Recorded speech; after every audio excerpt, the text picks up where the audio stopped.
오늘 말씀을 다루면은요, 첫째로 다룰 것은 성령 모독죄입니다.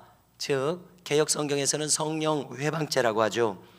모독으로 번역한 이 원어는 블라스페미아이라는 말을 쓰고 있습니다.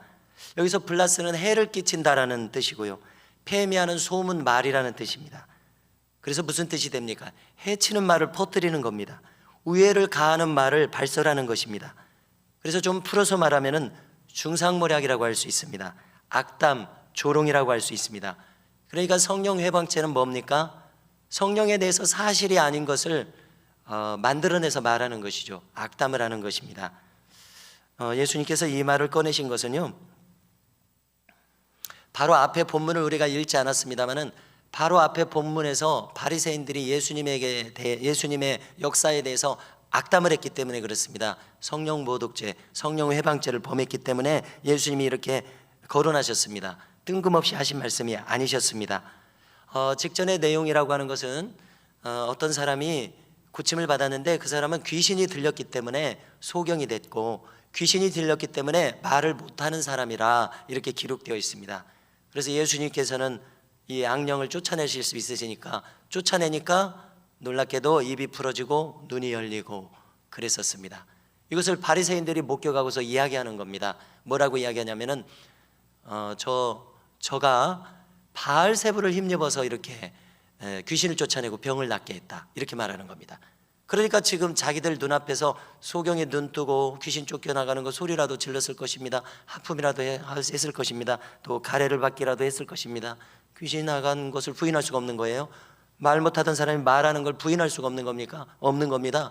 그러니까 귀신 나가고 고쳐진 것은 부인할 수 없으니까 거기서 생각해낸다는 것이 귀신의 왕 바알세불의 힘을 받아서 한 것이다, 이렇게 해석을 하는 거예요. 그러니까 예수님께서 얼마나 기가 막히시겠습니까? 그래서 사람이 행한 모든 것은 사하심을 받을 수 있다. 말도 사하심을 받을 수 있다. 죄도 사하심을 받을 수 있다. 심지어 인자에 대해서, 여기 인자는 예수님 자신이잖아요. 인자에 대해서 말로 거역한 것도 사하심을 받을 수 있다. 그러나 놀랍게도 성령을 모독한 것은 사하심을 받을 수 없다라고 이야기를 하신 것입니다. 그래서 우리는 현세와 내세에서도 사하심을 받지 못하겠다고 하셨는데요, 왜 사하심을 못 받겠는가 생각해 보고자 합니다. 한 가지 염두에 둘 것은 인간에 대한 죄 다 사함받을 수 있습니다. 심지어 예수님에 대해서 말로 이렇게 말한 거, 그 죄도 사하심 받을 수 있습니다. 근데 어떻게 성령님에 대한 것은 사하심을 못 받는다고 하는지 우리가 생각이 좀 필요하죠. 어떻게 해석해야 되겠습니까? 일단 예수님을 말로 거역한 것을 한번 생각해 보겠습니다. 가만히 생각해 보면은 수많은 예수님 믿지 않는 사람들은 예수님에 대해서 이러쿵 저러쿵 말할 수 있을 것 같아요. 예를 들어서 예수님은 인간에 불과하다라든지, 예수님은 훌륭한 선생이긴 한데 믿을 대상은 아니라고 하든지, 예수님이 역사상 존재했는지도 모르겠다고 한다든지, 예수님에 대해서 이러쿵 저러쿵 말할 수 있을 것 같습니다. 인간의 이성으로요. 이런 것까지는 용납해 주겠다는 것입니다, 제가 생각할 때. 그러나 성령의 역사는 성격이 다르다는 것이죠. 왜냐하면 성령께서 역사하실 때는 우리가 고린도전서 12장 3절입니다. 성령께서 역사하실 때는 한번 들어보십시오. 하나님의 영으로 말하는 자는 누구든지 예수를 저주할 자라 하지 아니하고, 또 성령으로 아니하고는 누구든지 예수를 주시라 할 수 없느니라, 기억하실 것입니다.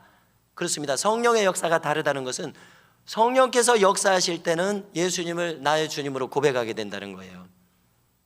그러니까 깨닫지 못했을 때 예수님을 말로 폄하했을지라도 성령께서 역사하시면 예수님이 주님이신 걸 깨달아진다는 거예요.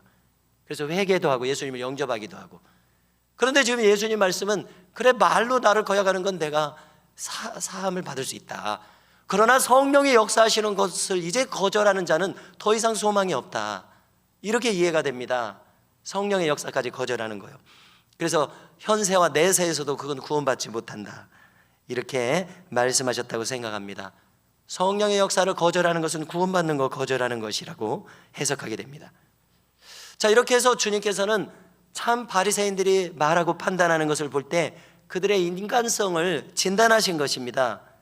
그들의 영혼을 보시기에 참 가련하기 그지없었다고 이렇게 느끼셨다고 생각합니다.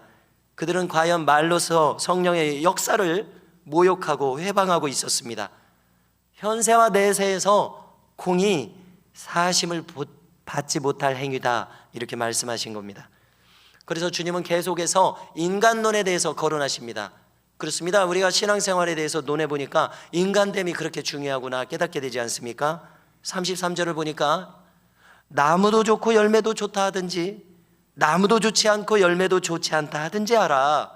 그 열매로 나무를 아느니라 말씀하십니다. 우리가 얼마 전에 살펴본 산상수훈의 말씀과 똑같습니다. 먼저 우리가 좋은 나무가 되어야 좋은 열매를 맺을 것입니다. 이것은 사람됨을 가리키는 것이죠. 그래서 우리가 좋은 나무가 됨으로써 우리가 맺는 열매도 좋게 나타날 수 있기를 소망합니다. 예수님이 보시니까 여기 바리새인들 열매가 나쁩니다. 그 원인을 볼 때에 뭐라는 얘기입니까? 그들의 사람됨이 지금 그릇되어 있다, 이 말씀을 하시고 있는 겁니다. 그래서 계속 진행하시기를 34절에 보니까 너희가 악하니 어떻게 선한 말을 할 수 있느냐? 이는 마음에 가득한 것을 입으로 말함이라. 옳습니다. 우리도 마찬가지입니다. 사람은 자기가 평소 생각하는 것, 마음속에 가득 채워져 있는 것이 나올 수밖에 없도록 되어 있습니다. 그래서 우리는 좋은 것을 생각하면 좋은 말이 나올 것입니다. 행여 악을 품고 있으면 악이 나올 것입니다. 그러므로 우리가 깨닫는 것은 나의 생각을 단속해야 되는구나, 좋은 생각을 할 수 있도록 하나님의 선한 말씀들이 생각날 수 있도록 나의 마음을 채워야 되겠구나, 나의 생각을 지켜야 되겠구나 또 깨닫습니다. 이어서 35절에서 주님은 선한 사람은 그 쌓은 손에서 선한 것을 내고 악한 사람은 그 쌓은 악에서 악한 것을 내느니라. 아멘. 저는 이 말씀이 나올 때마다 참 반갑고 왜 이 말씀이 친근한지 모르겠습니다. 이 말씀을 참 친숙하게 생각하게 되고 귀하게 생각이 됩니다. 그래서 이 말씀을 듣는 즉시로 그렇구나, 내 마음속에서 계속 선한 것을 쌓고 있어야 되겠구나, 그래야 선한 것이 나온다고 말씀하시기 때문에요. 그러므로 우리 모두가 평소에 선한 것을 쌓기에 부지런히 쌓을 수 있기를 주님의 이름으로 축복합니다. 36절도 같은 맥락입니다. 우리의 말을 삼가야 할 것을 강조해 주셨습니다. 즉 놀랍게도 사람이 무슨 무익한 말을 하든지 심판날에 이에 대하여 신문을 받는다 말씀하십니다. 그래서 네 말로 의롭다함을 받고 네 말로 정죄함을 받으리라 말씀하십니다. 우리가 무심코 말하기가 참 쉽지 않습니까? 생각 없이 말하는 경우가 종종 있어요. 자, 이 말씀은 우리가 얼마나 조심해야 하는가 이렇게 잘 알려주고 있습니다. 야고보서에서도 말의 실수가 없으면 온전한 자라고 했습니다. 얼마나 많은 사람들이 온전한 자이겠습니까? 대부분은 말의 실수가 많기 때문에 온전하기가 쉽지 않습니다. 그러므로 우리가 이 말씀들을 들으면서 우리의 생각과 말을 삼가도록 평생 훈련해야 될 신앙의 과제라고 생각이 들어집니다. 이렇게 해서 스스로를 지킬 수 있기를 바랍니다. 결론입니다. 성도 여러분, 우리 자신이 스스로 좋은 나무가 되기에 힘쓰고 그래서 좋은 열매를 남은 인생에서 맺고 나타내실 수 있기를 주님의 이름으로 축복합니다.